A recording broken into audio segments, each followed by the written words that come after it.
Yo, it's your boy Dean. Tim. Teran. And you another episode of the Dean's Office.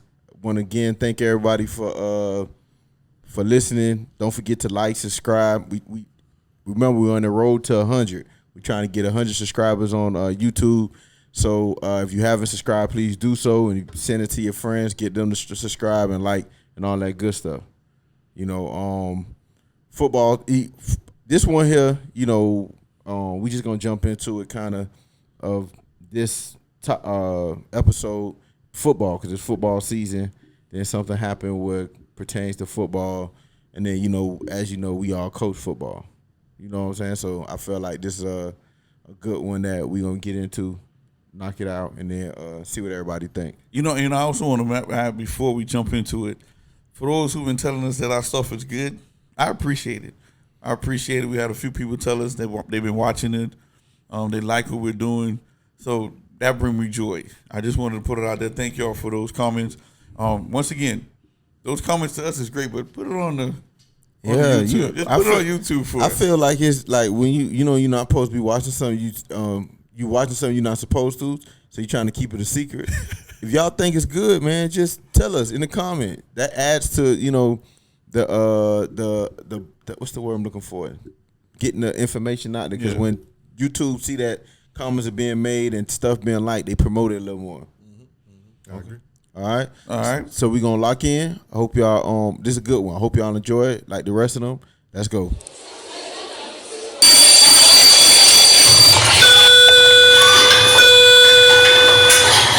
World, you're needed in the Dean's office.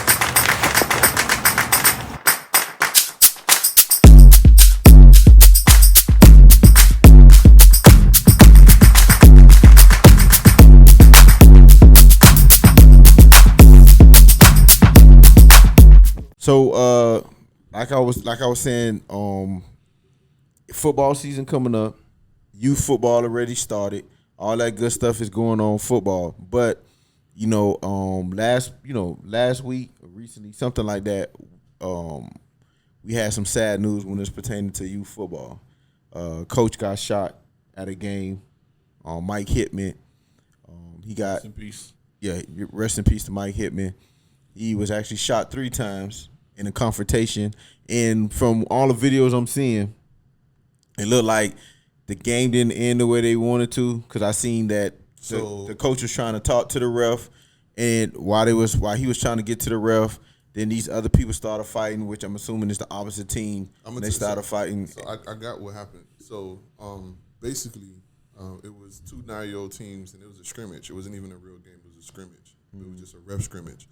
And for those who isn't familiar with football, it wasn't an official game. It was just 2 teams basically practice against each other with refs. So basically means it doesn't go against your record if you win or lose. That's an important fact. It was a meaningless game. A meaningless game. Okay, go ahead. So it's important to note that. So what happened was the team of the coach who was killed, his team was up 12-6, and it was a 4th and 1 play, and the opposite team stopped them from the play, but the other team was taunting too much, so they gave him a penalty for unsportsmanlike conduct. Gave him another, it was like 4th quarter, a minute left, or whatever the case may be, and they gave him a penalty, so now they get to retain the possession. So the other team couldn't get the ball back, so they can score again. So they was upset with the coaches. They was upset with the ref. They called the game, and then it escalated to where the 2 coaches kind of met in the middle of the field arguing because they was taunting, and obviously because of that penalty, the other team was like, that's what you get, type of thing. You know what I'm saying, for taunting us. And what happened was they started arguing, they started fighting, and then the guy pulled out a gun and then shot the coach 3 times. They said once in the chest, in the back, and then in the forearm. And then that's it, in front of all the kids. Like, the kids was even... Just go ahead and mention the coaching them again. It's important that we realize this youth sport shouldn't be this dangerous, right? So to the family of Mike Hitman, hopefully I said his name right, we want to say we offer our prayers and condolences to you, to his kids or whoever, even the kids on the football team, because you shouldn't have to lose your life because you enjoy something that you love so much. You know what I mean? But let's just go and talk about youth football in general, right? Not just that, but there's so many things that comes into play when it comes to youth football. Not just this incident. It's been happening for a long time. No, I was just gonna say, because that being said, we had a game yesterday, and it got a little. So because we actually know people that we all know, so we gonna be a little limited on names and situations. Because not even to mention. Remember, not. We not gonna, because I don't want nobody mad at me.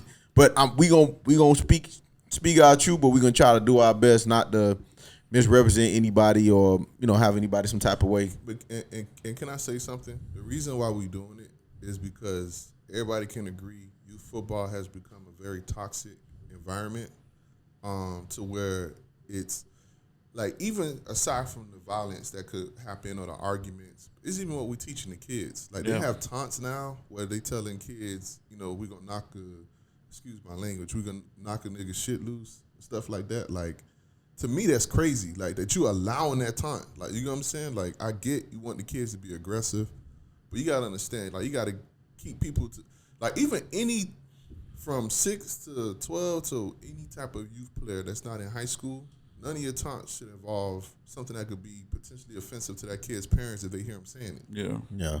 You get what I'm saying? Like, to me, that's the crazy part. And I think the reason why we want to have this discussion and talk about it is because we got to use that coach's incident as a lesson to learn and talk about it. Hopefully, somebody who sees it, who does coach themselves, can probably change their mindset. You know what I mean? Because change starts with one person. You know what I mean? So if we could just change one person's view on things and let people remember that it's a kid's game, it's a game. Nobody getting handed out a scholarship when they 6, 7, 8, 9 years old. Not even, maybe 10, 11, not even 13 or sometimes. Nobody's getting, well, some people get scholarships at 13. They get offers. But that's a long way because, so many things can happen in between that team. That coach might be gone. So, yeah, that's even shaky on that's what I'm saying. But I hope people understand, like, bring it back to what the youth is. Like, again, I'm not going to sit up here and shun people for, doing what they need to do in order to enjoy the sport. If you want to yell, scream, enjoy your sport, whatever the case may be. But when it comes toxic to the kids, that's when we got to take a step back and really say what we're doing to ourselves. And yesterday was sort of an example, like you said, not getting into any particulars, but that was a opportunity to show kids, if you disagree, you can still talk it over. It don't have to result to anyone with name calling or whatever the case may be. But to me, I mean, we left early. I didn't see that happen. Maybe they did talk when we left. I don't want to assume that they didn't. You know what I'm saying? But I'm just saying that moment when the kids were present and witnessing, it could have been like, look at these grown adults talking, and I'm not going to resort to name calling because there's just some names you call people that they're not going to get past. Yeah. I agree. Yeah. You know what I'm saying? So you just got to be careful and just understand, like, disagreements can happen, but we just need to find a way to, bring football back to a better culture. You know what I mean? So I get what you're saying. So and I was explaining this to Mel as well, and Odine. We was driving back after the game, and we were kind of talking about it. And what I was saying was, I think youth football has always been toxic. I think now that it's elevated because we have social media, so I can see when that other park did it. Remember, we was at a park that got shut down because an incident happened somewhere else, and it was on the news, and then that park was shut down because of that person in that incident. So that was 15 years ago, something like that, 10, 12, however that number is. It was a long time ago. And what I think why it would never be what we want it to be is because two things. One, when you're dealing with your kids, we're biased. When you a parent, I don't care what you say, you biased when it comes to your kid. Even though you understand, you still biased, you feel some type of way, you might be able to control it and say, you know what, I'm not going to trip because I understand, but you're still mad at your kid. Because if it was somebody else's kid, you would understand and just accept it. And then the next part is you're working with other people's kids. So when you work with other people's kids, you have a certain way you want kids to be, but other people's kids are not like that, right? So meaning, if you know how some people are like, boy, I hate disrespectful kids, right? In this kid home, he could tell his mama shut up. So when you come to you not the parent, you the coach or whatever teacher, whatever you are, and he telling you shut up. Now you tripping like you upset because you feel like a kid have to act a certain way, but that kid probably just doing what's natural to him. You get what I'm saying?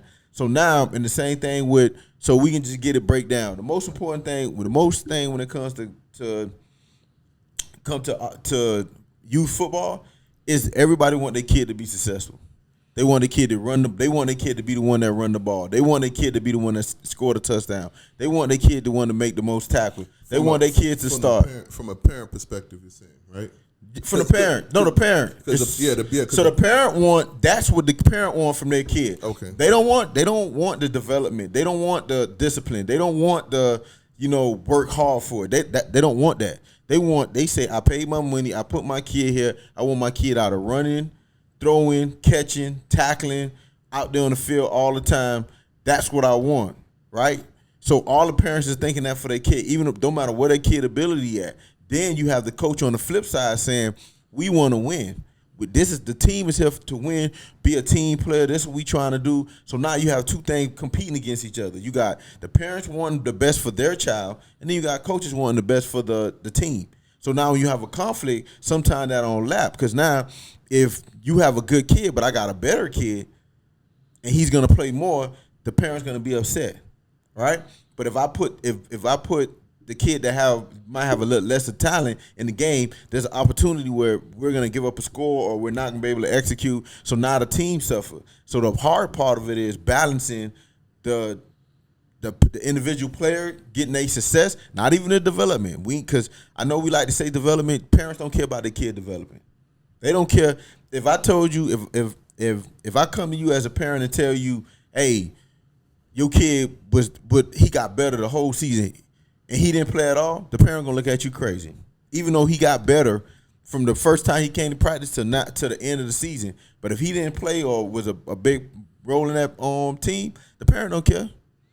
You get what I'm saying? So now, as a coach, you got to try to balance the kids being able to play and have the success the parent want, and as well where it's not hurting the team. I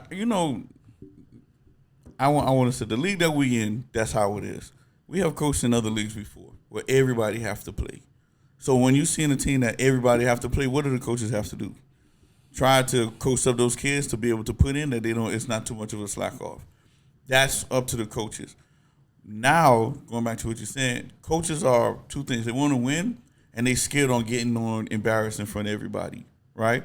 They don't mind playing 13 players through the whole game and getting them tired where you have 20 kids sitting on the bench. And I know those 20 kids can put some kind of effort in there to relieve those people. But they don't care. I saw yesterday where this kid was literally exhausted, ready to get out of the game. You know what the coach did? Nah, man, you better get back in this game. We need you. Right? Now the coach, now you're putting all that on a young kid, right? They're saying, forget about your health, all this other stuff, go in there and push it and help the team because of the team safety. Yeah, but let's take two steps back, right? So let's not pretend that we don't want the best kid to always play too. I understand that. And again, anyone listening, this is from our perspective as well, because we as coaches have coached a while, and we as coaches have at some point did these same things. Mm-hmm. So where we put the best kids in. If a kid not playing well, we know if he put them out there, we gonna work these kids, push them again. So we're not one of those the black calling what is it? The kettle block, whatever that stupid saying called. We understand that, so we just having an open discussion, the dialogue. No, I understand. I'm not knocking the coaches all that, because we all famous for that before. Even in the other league. No, listen. Even in the other league, what you do? We had children sweating in the car. In the hot car. No. What I'm saying is, yeah, we did. I know that ain't just happened. I know. That been happened before. The good thing.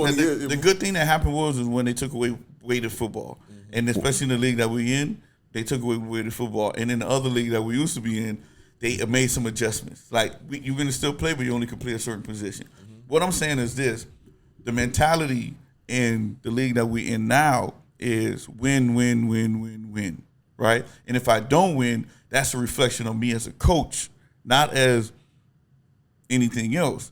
What I'm saying is, in the other league, it's the same thing too. What we used to do, or what they used to do, get them players in, the 6 players in, and never have those kids play again. What I'm saying, regardless of what league that you're in, your mentality is, I want to win, win, win, win, and I'm gonna use the kids that give me that best opportunity. Right, and I think it's a balance, and to me, in my perspective, when it comes to that, it's okay. You know what I mean? Like, it's okay. I think a kid should have they should earn some playing time. You know what I mean? Like, you got to teach a kid a valuable lesson. You know what I'm saying? If they really like football, you got to work harder. You got to do certain things in order to be rewarded. Life isn't going to be this thing where you're just going to get stuff out of the blue, right? Like, if you work hard, you'll get rewarded. If you don't work hard, or whatever the case may be, it's going to be. I'm also tell you, you can say it all you want, but there's some kids that come to people practice and bust their behind every day in practice. Work hard, do all this stuff, but do those kids still get playing time? No, because why? They can't compare to the stars or the ballers. But see, that's a different conversation. So the kids who don't, in my view, who don't play, or whatever the case may be, are the kids who you're saying, look, I need the best 11 or the best 15 or best 14, whatever you're rolling with, whatever the case may be, to be out there, and as long as they're doing their job. Because again, working hard is great. Right, but you also got to execute. Not even if you execute, because like with football, we tell you as a D lineman, you need to hit the B gap. You can hit the B gap, but if you get blown up, if you got a dog in front of you, he gonna dog you. And I think I see that's another thing too, that what you teaching them when you say work hard, you get everything you want. That's even false, right? That's even in real life, like. Just think about how much. Think at the job. I know at a job you like, boy, I'm a better this and that. Whatever, I do this better, and somebody else getting promoted, right? For whatever reason, because again, we already know. You know, it's all about who you know. Study says because of attractiveness. But go ahead. I agree. I totally agree. Like when I see good looking people struggling, I'm like, what is wrong with y'all? Mm-hmm. What are you not doing right? Right. Mm-hmm. Same thing when you with white people, you be like, damn, white people, why you ain't, well, whatever, you know what I'm saying? Mm-hmm. But I think for youth football, you said kid work hard. That is not. It's not just simple as work hard, because at this level, you have some kids born with physical gift early. And later the other kids developed, because I done seen kids do well in their beginning. Even me, when I was in elementary, it was kids that was running faster than me. Then when I got to high school, I was faster than them, stronger than them, and so forth. So the development on where you at, and I think what the hard part is as a coach is balancing developing the kids, making the kids, making the parents happy, the kids happy, and still trying to win. Yeah, but the development happened in practice. You know what I'm saying? So that's what you need to make. So here's the worst to me. So this thing is a shared responsibility or shared fault, whatever you want to call it. So it's on the parent, right? So I'm gonna give a shout out to Lamech. He made a good post about 3 or 4 days ago. Plural. He actually did a podcast on it about should you even let your kid play football? Right. Yeah. So basically, his theory is, in our culture, black culture, when I say our, black male culture, is when you have a black son, automatically he got to play football. Like, that's the thing that he got to play. So, I mean, I'm going to be honest, I ain't watched the podcast, but I've talked to him enough to know his stance on it. So basically what he's saying is, his belief is he don't think a child should play before they're like 12 or 13 because your body's still going through development. It's still going, and then football is a very traumatic sport. Like, you know what I mean? Like, you bang a lot of collision, a lot of collision. You don't know what that does. Like, the reason, and we talked about this the other day. There's a show called Friday Night Tykes. They used to be called. It was a long time ago. A long time ago, called Friday Night Tykes, and there was this one player who was really good. His name was Mizell something. He played. Movie. No, Mizell. Oh, it was Mizell. No, that's the movie you talking about. Yeah. So the Mizell, and he played for this team called the Outlaws. He was good. His senior year, he just upped and quit. He was like, I can't do it. He said, my body hurt too much. He said, I've been playing since I was 4. Senior year of high school? Yeah. I didn't know that story. Yeah, he just upped and quit. Like, he's like, I don't want to play anymore. He said, I've been playing all my life. He said to me, football just changed, and the way that it's affected my body, I don't want to do it.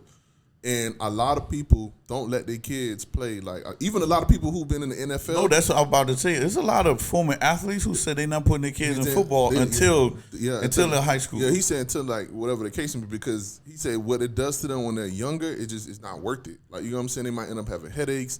Like, imagine, like, and especially if you're in an aggressive team or whatever the case may be, how do you think those kids learn how to hit? They got to hit. Yeah. You know what I'm saying? And so if you going up against other monsters, it's gonna hurt. Like, you know what I'm saying? So I think it's two things. Back to my point. What I think is, one, I think it's up to the parent to know if your son is trying. So I use myself as an example. So my son TJ last year got a lot of playing time, right? This year he didn't. You know, we got some new people on the team. Everybody, you know, they recruited some people trying to win a football a championship, whatever the case may be. I'm not mad at it. I've done the same thing, trying to get all the best people on the team. So what that left TJ is on the bench. You know what I mean? He's not playing anymore, whatever the case may be.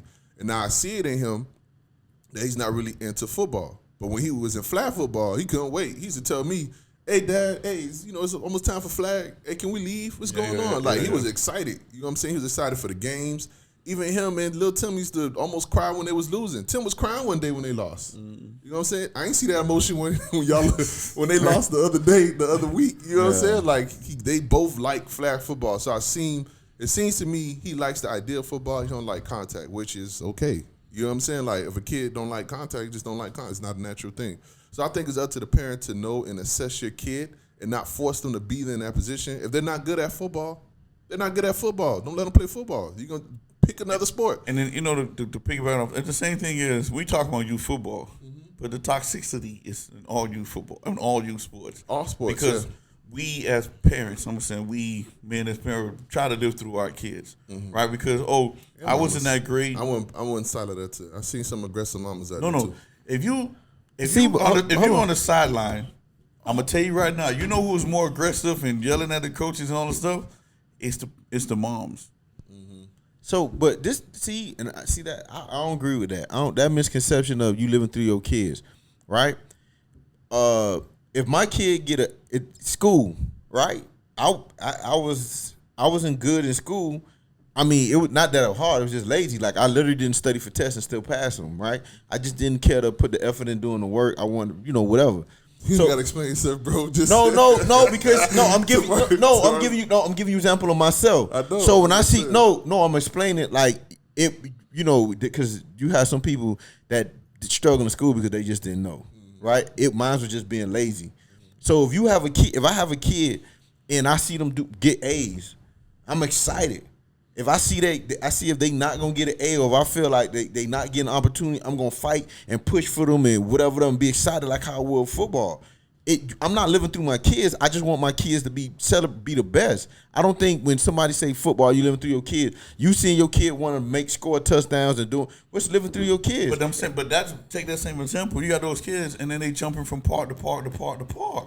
But you doing what's best for your kid. Not all the time, bro. Yes, you're trying to say if your kid can't, you're jumping around. That's what you're doing. If like right now with TJ, if I was Terrell, I would literally take TJ to another park and let him play. And even because again, if he go to that park and he playing, and then the next year come, they went and get more kids and they jump in front of TJ. I'm gonna move TJ and put him at another park where he playing. Right now, what we doing? He not playing football to go to the league. He playing football as an activity. Football is supposed to be an extracurricular activity that kids do. We turned it into all the other stuff with championship, big boy football, going to national. We made it to us to celebrate us. So if I have a kid, if I'm TJ, I'm going to another team, and I coach this team. If I'm Terrell, my advice to him is if take him to another team, and Tim is the prime. Lil Tim is the prime example. Lil Tim did not play at all last year. That game yesterday, that boy was a dog. He had an opportunity. He was out there, and Tim, you fight to get Tim to go to practice. But when he was out there on that field and they winning, the score was 20, 35 to zip. They jumping around, he dancing, he touching. People don't understand how what we care about and what kids care about is totally different. right? I don't have no problem with a parent. If there's some kids on our team right now, if I was their parent, if the parents would have asked for my advice, I would say take your kid and go to another team. And and the reason why you take them to go to another team, you take them to go to another team where the talent might be less. Yeah, they only playing because they only got 8 kids and they need kids to play. Now I can tell you. Now you can tell me, oh yeah, my kid like football or not. Because you even in practice, if this kid, we gonna go rated players. If you got a kid you got 15 kids on your team, out of 1 out of 10, they 8s to 9s to 10s, right? Because we got a couple of 8, 9s on our team, right? We got quite a few. So when you go to practice and my child, and that's what you be an assessment as a parent, my child is a 4. I don't want to go to practice every day and let this 8 or 9 beat up on me. You get what I'm saying? So now if I take my kid and take them to a park where other 4 and 5, maybe a 6, they might have a 6 on there. If not, they might have 1 9. I'm gonna I'd rather my kid go play over there, enjoy football, playing football. But when we get older, now when it's time you get older, now when you go to high school or whatever, now he jumping on team because football ain't for him. This right now is for you to have an activity, have some fun, and enjoy it. Now, if you don't enjoy it after all that, then we got a problem. I agree with you on that. That's not what I was talking about. I'm talking about those kids, parents who jump from bar to bar trying to win championship. That's what I'm talking about. That's where the game falls apart for me. What you're saying is totally fine, the best interest for the kids. But I'm talking about those parents that jump from park to park just to get a ring, and their kid's not even playing, and they're okay with that.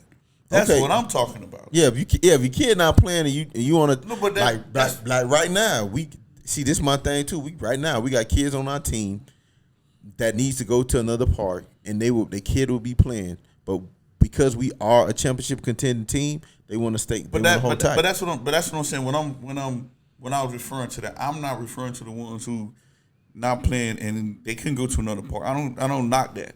I'm talking about those ones. Just think about it. You have kids who jumping from park to park, high school to high school because they're chasing after a ring. So that's the part what I'm talking about. It's not about the kid no more, right? Because once again, what we're saying, the kids just want to have fun, be around their friends, all this other stuff. You can have fun on a losing park if it's about your kids. Yeah. That's what I'm saying. I'm not talking about your situation, whatever. I understand that totally. And you know me, I told after this, if Tim didn't do nothing this year, this whatever, I'm not forcing him to play ball no more. I wouldn't even try to go to another park or something because I know that's not in him, right? He loving it now because he like it for 2 things. When I took him out of town and he missed practice, you know what he said? Man, I miss hanging out with my players, my friends and stuff. He didn't say I miss football. He didn't say I miss the coaches of the team or whatever. What he said, I miss my players. But that's what I'm talking about. So Tim loved that. But I'm talking about those. You think about the ones who go to parks. Oh, what park you going to? I'm going this today. The next year I'm going this today. Oh, I'm going this because why? Like you said, because that coach is taking me to out of town. That coach is buying clothes for this thing. That coach is doing all of that. So when is that about the kid? You understand what I'm saying? So hold on. So you saying if my kid a stud, y'all both coaches, right? Both of y'all on my kid will impact both of y'all team. Both of y'all might go in the Super Bowl, and he's taking them to out of town trip. He's paying for their uniform. He's paying for that whatever. I'm going with him. I wouldn't map it either. Huh? What do you mean? No, I'm just saying I would like if I was on your team, I would leave your team to go to his team. Because he's taking him out of town. He's taking him out of town. He's doing all that because now. But why? But see, here's hold on. But here's what I'm gonna stump you at. So, again, I think at this age we should I get experience. Oh, those kids never go anywhere. You know, I'm not impoverished. I can take my kids to if they need to go to Atlanta and Alabama and all the places. I can do it. What I'm looking you can hold on with this. Hold on. This is what I'm saying. What I think it is development, right? That I would take precedence over, and also environment to me. So when I look at the situation that was going on, if it's a toxic environment, if the coaches are coaches who I think aren't really coaching, they're just sending kids out there saying you got to go play hard, whatever the case may be. And this other coach is, I mean, we've been coaching for a while, and we've seen differences in coaching styles, right? It's some coaching styles I admire. I remember there was this coach on our park who was at Miami Lakes, called, I think his name is Coach D, maybe. I It's love the Coach way D. Yeah, it was Coach D. I love the way he ran his team. Oh, you didn't come to practice? Boom. Had a little sheet as until we came to practice. That was the first person I seen doing individual drills in Optimus. Like I remember, I loved the way he ran his team like a high school. Y'all remember that, right? Like, Yeah. Like he was real on point with that. Like he had meetings with the parents. Like you know what I'm saying? Like he was really on point. And then there was other coaches on the same park who was much, much different, but they had good teams. You ask me who I'd rather be a part of? It's Coach D, because now I have evidence as into why my child is playing or what's going on. Giving assessments like, hey, this is going on with your kid, whatever the case may be, or your kid didn't miss practice so he can't play. Accountability. It was fresh too, right? He did take care of him. But you know what I'm saying? Like, so to me, I think above experience, like Timmy was pointing to, and I think you said it too, development, discipline, and all that needs to take precedence, because that's what's going to help. Like, your child's personality is going to be based on the environment that he's around. You know what I mean? Yeah. So if he's around smoking, and again, I don't want y'all to think I'm harping on smokers, but like, speak your truth. It's certain behaviors that you're not supposed to do in front of kids. Yeah, that's what I'm saying. If you're around somebody who continuously curse, somebody who's berating women, who's somebody like drinking around their kids, or like whatever the case may be, I'm not gonna want my son around that. You know what I'm saying? I understand the world is like that, and you're gonna have to understand it. Like I said on a few podcasts back, the reason why I love where I'm at right now is because TJ is getting he's getting both worlds. He goes to his school. That school is a little bit more uppity, whatever the case may be, and then he goes to the park. The park is a little bit more our culture. So you know what I'm saying? He understands it. Like the other day, all TJ's life, he's been saying four. For some reason, this day he said, man, that's four of them. I was like, my goodness. I said, TJ, it's four. He said, oh, sorry, four. Like, but he said, but he like four. There's four of them. Like, you know what I'm saying? Like that. And it's just, and to me, I wasn't mad at it. I was like, I'm glad he's getting, you know what I'm saying? Because that's our culture. Ain't nothing wrong with it. You know what I'm saying? So, to me, to answer the question, I'll take a look at that. What's that? But the reason why I'm saying y'all both equal. So meaning, but to our listeners, you should make that clear. Okay, so clear. So it's y'all two. If both of y'all good coaches, even if the style's different, good coaches, you're teaching the kids, he gonna learn, he gonna ball there, he gonna ball there. But if you telling me the extra added is you taking the team to travel. And you taking the team, I don't care about the uniforms. You're right. I don't care about that part of it. But if you tell me, although it is Alabama, you still taking them places, they having memories that you added to it. Yeah. That now when I'm about to take them to 50 states, you done did 6 with them. You know what I'm saying? Mm-hmm. Now I got 44. I did that math right? You got 44 left. I'll take you to, or then throughout the years you take them to 10. So I get what you said. I agree. People don't when people say coaching styles, right? What people don't realize when people hear coaching styles, they immediately think of what plays they call and whatever. Mm-hmm. Coaching style is what you want to project onto your kids, because your kids gonna respond to that back. So, like you said, if you a coach that no matter who the kid is, you miss three days, because I think his rule was 2 days of practice you couldn't play. Mm-hmm. You miss 2 days of practice. The kid wouldn't be able to play, and something to that effect, or you go half. So I think it's 2 days you miss, you play in the half, and then 3 days you don't play in the game, period. Mm-hmm. I think that was his rule. So if you got a coach like that, if you telling me if I'm a parent or a kid seeing that, like no matter who the kid is, they not playing because they didn't come to practice, I like that. You know what I'm saying? I like what you saying individual. We know when you break down individual and you doing drills that just position specific on what you want, I like that, because that's teaching them to get their footwork, their skills better. If you got a coach that's communicating to the players, to the coaches, to the parents, that everybody know on the same page, like, because not to jump anyway, just add to my topic. So when you have a team that's built for Super Bowl, right? I think parents would accept your decision more if you tell them what you're gonna do. So meaning, if you say, "Hey, this is how it's gonna be," Give them the option. This is how it's gonna be. Either you roll with us or you not. If you're not gonna roll with us, that's fine. If you decide to roll with us, I don't want to hear nothing from you because I told you this is how it's gonna be. Like a relationship. If I break down to you that I'm gonna cheat on you every now and then when I cheat on you, get up mad, I'm like, bro, what's the problem? I told you I was gonna cheat on you. You get what I'm saying? So I think that's a big part of it. And again, with the yelling, some coaches like to yell, some coaches don't like to yell. You got some coaches that curses. Like that is what more so of style compared to what plays, because it's everybody know the same plays. Everybody know it's only so many defenses, so many plays, so many ways you can run. Every now and you might put a wrinkle in here to do something, but football is the same no matter where you go. It's just your philosophy. You get what I'm saying? So I think that's something as a parent, when you taking your kid to, if your kid have not played youth football, right? These are some of the things I think you need to look at before you choose a team. Don't go to a team because, my homeboy said bring him. I know this person, his kids go there, blah, blah, blah. Your first thing you want to, before you go to watch and observe the practice, just think about it. Is that something you want your kid to do for the next 6 months? You get what I'm saying? Because it's going to affect the kid.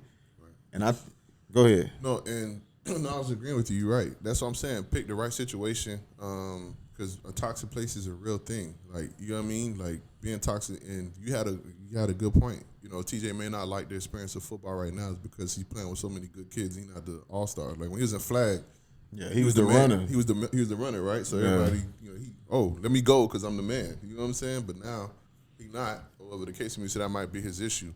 But I think on top of that, even with balancing that, one of the things I said was important was, and I'll fault myself for that, is coach to parent communication, because sometimes as coaches we feel entitled that my decision is the end-all be-all without involving the parent or getting their feedback or talking to them or whatever the case may be. So if you have a kid that's struggling, I think instead of just putting them on the sideline, not playing them, I think you should have some open line of communication with the parent without them having to initiate it, saying what the issue is. Like, look, hey, I'm trying to get Johnny to play tight end, right? But Johnny don't know the snap count. Can you go home and work with Johnny on the snap count, and then I'll try to get him in maybe 1 play, 2 plays, 3 plays, whatever the case would be. That type of open communication. Hey, I want to run shotgun, but little Tory throw the ball. When he throw the ball, he throw all the way to the end zone. I need him to get it to the quarterback. You know what I'm saying? So I think if parents feel more engaged if you are including them in the process. You know what I'm saying? So that's what I'm saying look at you. As a coach, you saying, what? No. What? Hold on, wait, give me a second. As a coach, you like, why I gotta talk to, this is my team, whatever the case may be. But I'm not saying they're gonna make decisions, but it's like the church, right? The congregation doesn't have anything to do with any of the church's decisions. We don't have to know anything. If the church or the pastor or the administration say the sermon's going to be an hour long, it's an hour long without our say so, right? If it's going to be 2 hours long, it's going to be 2 hours long. We're going to preach out of Titus, the book of Titus this week. We're going to preach out. We're going to preach out of the book of Titus, right? We don't have anything to say that's important with that. But what happens regularly in our church? They update us. The business meetings that you talked about, the pastor saying this is our plan for the year. The pastor saying this is what we need. You know what I'm saying? We're not a part of the decision, but he's making it. But it's transparent to where it's not we just coming up and being up on the whim. So what I'm saying is, and I think we need to incorporate it. We need to have some type of communication with the parents. Maybe not in a group setting because not everybody want to speak in a group setting, but just say, look, open house. Hey, if you want a coach's meeting, you want to schedule some time with a coach. This is what you can schedule that. But in a general meeting, this is what we're gonna talk about. Plans. This is what it is. We got 3 more games, and this is what we're struggling in. We know that this is how we're gonna do to correct that. Like, you know what I'm saying? Like that type of involvement will be revolutionary in our culture. And I don't know if anybody. That's something rare too. So that's within you saying that is good. A lot of coaches don't do that. I know, but we didn't even do that. Yeah. But we did that a little. We did that a little back when We was at the park because we kept the parents up the front. Hey, we doing this, we doing that. We also had a great region. relationship with all the parents. Like, you see how much the parents loved us? We had parents buying us bottles and clubs. But that's what I'm like, going back to. Let you in the iguanas for free. But boy, I got in the. Hey, boy, yeah, shout out, man. I ain't even call nobody's name, but shout out, boy. We had a son on the team. Every Friday, he let your boy in the iguanas free. But going back to what you're saying, So we had a good relationship with the parents. But that's what I'm saying. Going back to relationship with the parents, understanding this, tell them, no, this is how we act, this is how we do, this is how we move forward. Take, as a head coach, you have to do that, and that's something that you want to do, right? And as coaches as well, because you want to keep updating your kids, the parents on their players as much as possible. Like like some of the parents come to me now, hey, what's such and such need to work on? I tell them, hey, I'm trying to do this, trying to do that in practice. He not doing it. Just go home and work on that. Work on his aggression. Work on him trying to be out here. Because we have some kids on our team don't even want to be out there. Mm-hmm. And it's the parents that pushing them out there, right? So those things, like I love that what you're doing. I think the bad thing about that sometimes it turns out that if a parent continue coming to you and they feel like come through talking to you, when the game time come, it's a totally different thing because you open up that line of communication. Oh, I can talk to coach. I can talk to coach through time. So here are the parents on the sideline. Hey, coach, come here, man. I think you need to do this. Hey, coach, come here, man. But that's what you said. But I get it. But you set the precedent. You set the boundaries. No, that's what I'm saying. It's I'm talking about everything's in order. Set the boundary from the start, from the No, beginning. but what I'm saying, the boundary for that would be is don't talk to me on the hey, during the game day, I'm not taking any questions. I'm going to coach. Now after the game, I'll talk to you, see how everybody doing. But during the game, I'm not coming to the gate to hear what you got to tell me. No, I'm going back to what he's saying. As a good coach, you communicating all this stuff in there. What's not happening at a lot of places is they're not communicating that, right? Because I've seen games yesterday where the coaches, the parents are screaming across the, hey man, my son ain't do this. Hey man, my blah blah blah, and the coach addressing them on the sideline. Yeah, 6', well, that boy was tripping. You get what I'm saying? So you get what I'm saying? I'm like, buddy, pull the coach to the side after the game or halftime and do this, right? But I saw that in 3 games. No, I saw it. Listen, I saw it a lot. And what I'm saying is, all the games yesterday. We as coaches have to understand how to set the boundaries with these parents, right? Mm-hmm. And that's the same thing. Have a coaches meeting. Hey, parents, you're not going to like everything that's happening on game day, but I don't need you debating all this other stuff. The only thing I need you to be doing is celebrate that game yesterday. The score was 0-0. You thought somebody was losing on our side. And they was acting like, man, this coach was garbage. Oh, they not doing this. They not. So me, as a bystander in the background, is like, I know this is what they saying when we coaching. Oh, you understand what I'm saying? Well, I already know what's happening during that day. Man, game. I ain't gonna lie. That's something. When I first started coaching, because at first you already know I'm a little hothead.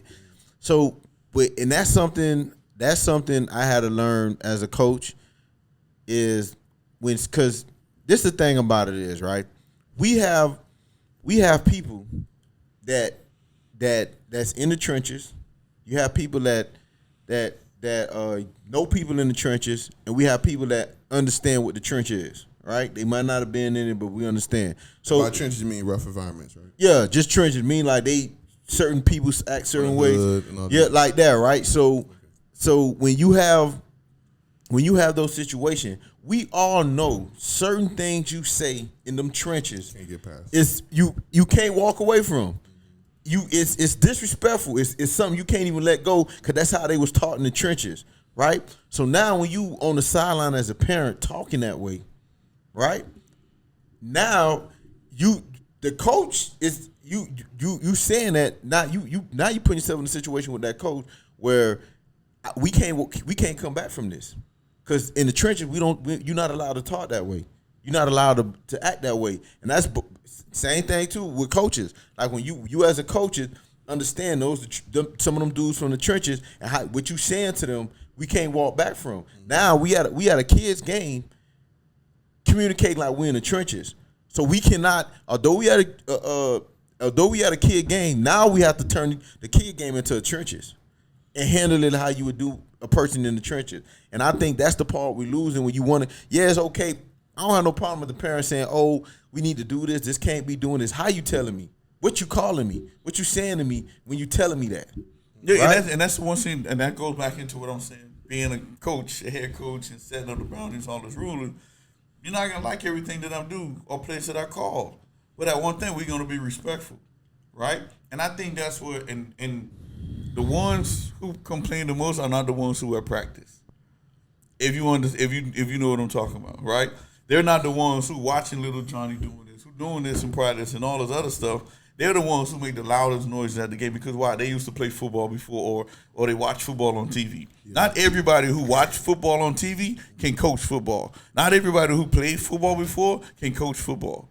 Yeah, but and that's the thing. Like, people got to understand, any coach that you deal with, they're going to have mistakes. They're going to have faults because if there was the greatest coach of all time, they wouldn't be coaching your kid. They'll be in college and NFL, so we're getting paid. Exactly. So you're dealing with everyday human people that is going to make a mistake.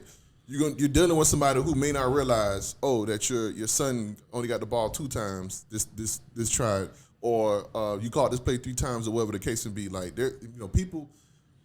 These are people. Or that your son ain't play because they were so caught up and they forgot to put him in. Your son ain't play. Like, these are human people. Like, you understand? Like, you have to understand these are humans coaching your kids, who are volunteering your kids. Like, we are a part of, both of us are part of staffs where maybe one person has a son on the team. Other than that, everybody else is just out there coaching. Yep. Without somebody on the team. Like, you know what I'm saying? Me and you coach a pound that we don't have relation to any of the kids. 35 kids on the team. We don't have relation to 35 of them on the team. You know what I'm saying? So we just out there coaching. So it's not like we have a bias to something. Like, it's just people makes mistakes. And I think that's what gets lost in all of this. What makes it even more toxic is when you put all this pressure on these coaches when they're just trying to teach kids and they're volunteering their kids. You're not thanking them, you're berating them. It's a sideline. They already stressed out because they're trying to figure out what's going on. Now they got to listen to your heckling in the background saying, what's wrong with the OC, the DC, da-da-da. Oh, the O-line coach. O-line coach, the O-line that block. You know the thing that killed me, and I tell Tavares and I tell these other coaches and whatever, these parents are only going off what other people think because they don't know the game of football. They think that playing O-line means that you have to pancake people every time. If the D lineman does not get in the backfield, your O-lineman is doing their job. Even if it's just a stalemate, they're doing their job. But what happened? They not blocking. Because that's not even O-line responsibility. You ask the parent, hey, what's the O-line responsibility? Or they need to block. Block who? Oh, yeah, they supposed to stop that man. Who? Oh, yeah, when the kid get caught on the perimeter. Look at the O-line, not blocking again. The kid way on the sideline. Golly. O-line tripping. The O-line tripping. So, and then the same thing, and it's like, I understand parents, y'all passionate. I got a kid that's playing football. I know coaching. I'm doing all of the stuff. I could be on the sideline. Even last year, most of y'all be like, oh, man, Tim, say something to the coach. He not playing. I'm like, leave it alone. Let it do. He whatever. He getting whatever. I'm like, I'm leaving it alone because I know how it is to be as a parent. But the thing about what I liked about what happened with Tim last year, I think Tim in practice was tackling every day. Yeah. Because what would happen? They used to take all the good kids, practice the plays, and leave everybody else to just tackle. Yeah. And just tackle. So it was actually in Tim's advantage for him to be one of the guys because some of the kids who was running plays didn't have a chance to tackle. Right? They was running plays. You know what I mean? But what Tim and the other kids were doing, tackling, doing drills, like, you know what I'm saying, the whole single time. So to me, I felt like he got more development than probably some of the starters because the starters was, kind of running plays. But I guess I see we 46 minutes in looking at the clock. But I guess my whole thing, the reason why I wanted to sort of bring this up is sort of threefold. One, I like what my dog Lemek said about the culture and putting pressure on black boys to play football, and if they don't play football, they soft or whatever the case may be. I think there's numerous different routes. Let them play different sports, basketball, track. Like this year, my son going into track. He want to play basketball, and once he sees how much they run, he'll probably don't want to play basketball. I think that's the sick. Little Tim want to do soccer. Yeah. He don't understand. From the time you get on the field, take it up, all you're doing is running. Yeah, and sometimes you're not even kicking the ball. Yeah. So, I mean, and don't get us wrong. I don't want you to think that we're attacking black culture in football because It's the same thing happening in soccer matches. Soccer moms go crazy. Basketball go crazy. Our baseball go crazy. Look at how the umpires and the refs and the coaches argue with each other. So it's toxic in all areas. I don't think it's a cultural thing, ethnicity thing. I don't think it's a sport thing. I think all. No, I think it's a sport thing. It's a sports thing. That's It's what I'm saying. sports thing. A sports It's thing. support. It's the competing part of it. Yeah. Being competitive. Oftentimes when we're competitive, it forces us to get out of character when you're competitive, especially when your kids involved, because everybody wants the best for their kids. It's rarely you find a parent that don't care about what happened to their kid. And that's the thing what we need to understand is that I love that part in football or in sports because you need these kids to be competitive. When it comes to that competitiveness goes into the classroom. That competitive goes into the job field. And that's what they need because if you keep giving them stuff over and over again, those kids who are not playing on the teams right now, they're going to remember that, right? They're going to remember like, dang, man, I ain't get on. I'm going to got to work harder. They're going to go in school, and that's the same mentality that we as coaches got to preach. Hey, you got to work and bust your behind off in school in order to be the best, right? Because if somebody see you busting your behind, somebody can recognize that and say, you know what, I want to go out and reach out and help this particular person to get to that next level. And that's why I don't want us to take away from the joy of football or the joy of sports because I think that's very important. Being around other kids your age is very important. That social aspect is very important because now why I'm out there thinking about football, I'm not thinking about, man, when I go home, I ain't got no food to eat. Oh, man, when I go home, man, I don't even know I'm going to have some hot water in that shower because I'm here with my boys, I'm here with my friends, I'm all this other stuff, having fun. And, like, when you see some kid, like, they jump at that after food meal, it's like, you got to give it to them because you don't know what's going on in their household, right? That kid that's always at the park, like, man, why you always here? You ain't got no practice. Because he loved being around us. And that's that thing I don't want us to lose. The part that loses is Coach Hickman shouldn't have lost his life for doing something that he loved. Because of something parent got upset because one played or another, that at 9 years old, he probably won't even remember that play. And it didn't even affect him from getting to the championship. It was a scrimmage. It was a scrimmage. And not only that, it's other parks around the world that's going through the same problem. Even in the high school game, before the high school game, and recently in Florida, 2 football teams fighting each other. For what? And that's the thing I think we're losing now is we're losing the essence of why sports was created. Because sports is to build up discipline, build up competitiveness, build up character, build up to the point to say, you know what? I know I didn't do well this time, but I'm going to do great the next time because I know where I messed up at. Having a growth mindset. And I believe that's what sports is about, developing that for those children. And we, as parents, we, as coaches, shouldn't take that away from these students, from these kids. You get what I'm saying? And I think that's what's been lost all this time because I know stuff had happened before, but this man, Coach Hickman, had to lose his life, dog. Think about that. That can be one of us out there because a parent didn't like how we call the play, or the parent don't like how we not giving their kid the ball, or the parent don't like how we not playing them as much. Oh man, coach, I'm gonna see you. When you say I'm gonna see you, we know what that means, right? Yeah. And we all from where we're from. You know what I'm saying? When somebody says I'm gonna see you because of, and you tell me you mad because I'm not letting your son touch the ball or run or doing whatever, playing as much as you want him to. And that scene yesterday could have went whole totally different at that park yesterday. And why? Because of what? It's not because we was losing. It's not because we was anything else. It's because why? My son wasn't the man. My son not getting the clapping and praising like everybody else. And then the coaches feed into it, but now they're like, oh, let me talk to you. No, you're taking me away from the game. It's crazy. You know what I mean? It's real crazy. All right. So I know we cut for time. You know, we popped a little bit. And again, I know we focus a lot on the negative of football. And because, again, when we do these podcasts, we do it based on our lives and what's going on, and we having discussion. These are the discussion of how we would be talking if we didn't have no mics or anything going on. I mean, we would be naming people names and Yeah, and stuff like that. Yeah, That's the only different part because again, we respect everyone. Privacy, yeah. Yeah, we respect everyone's privacy. We're not judging anybody for what they do. How it went and how you is how you are, right? So that's why we're not even mentioning no name, situation, and not telling whatever because we're just having a general conversation that we would have, and we just want to have that done on record for entertainment because we do have a lot of people that enjoy our discussions and it gets them through they work period or when they chilling or when they driving home. When they driving home. That's what one told me. She said, I listen to you when I'm driving home, and that's like an hour and a half. I said, that's 3 episodes.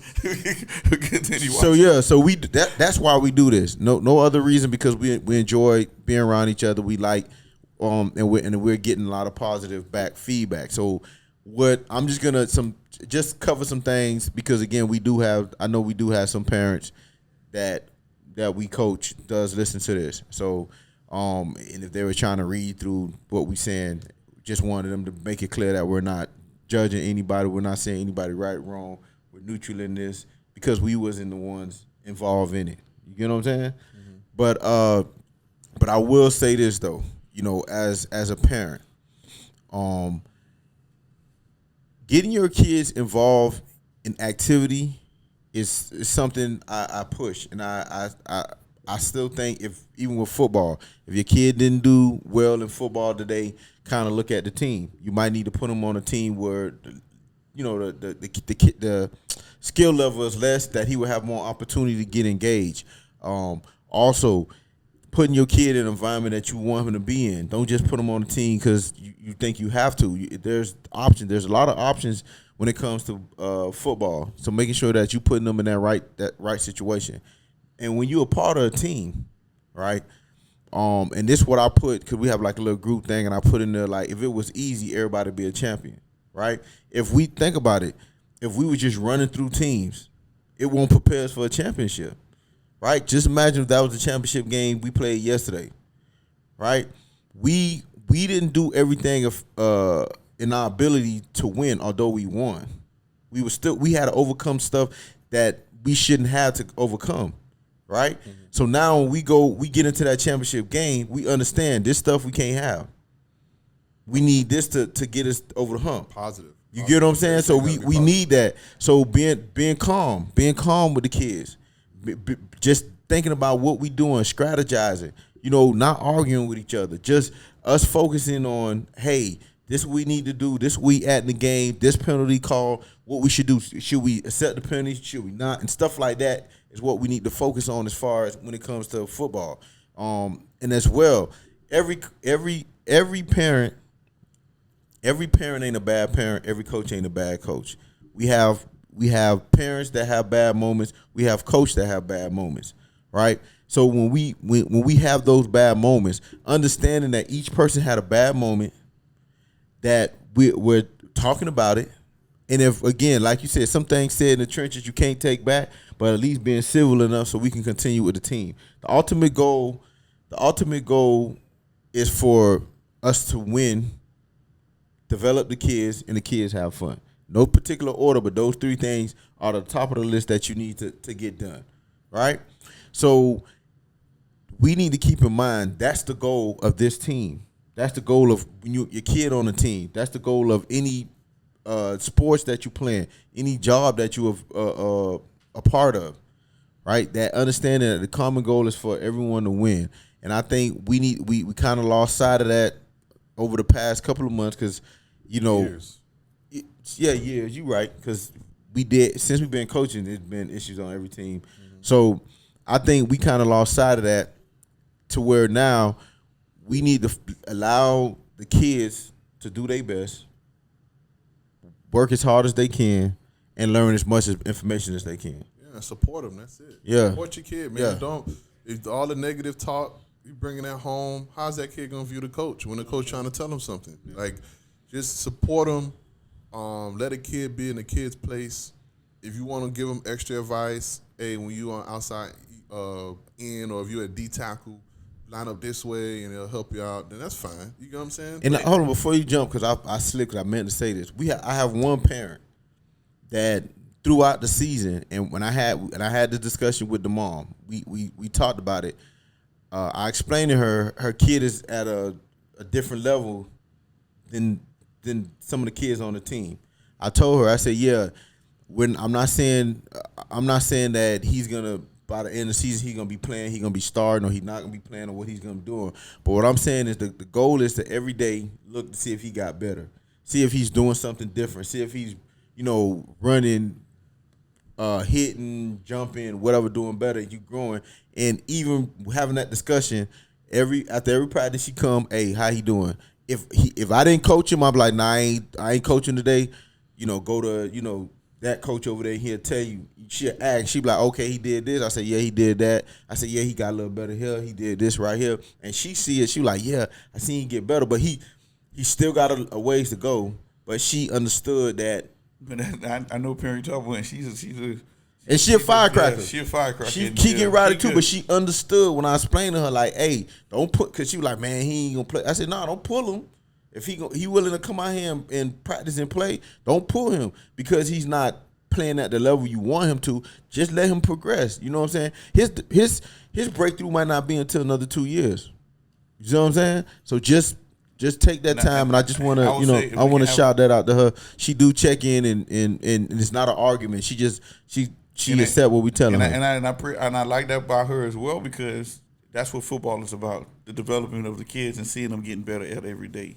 And that's how you check in on your kids and check on the coach, because now your kids see that. Your kid can want to come to practice and want to work hard because, man, my mom, just like in school, if you're not checking your children's homework, checking their portal, all this other stuff, what do you think they're going to do?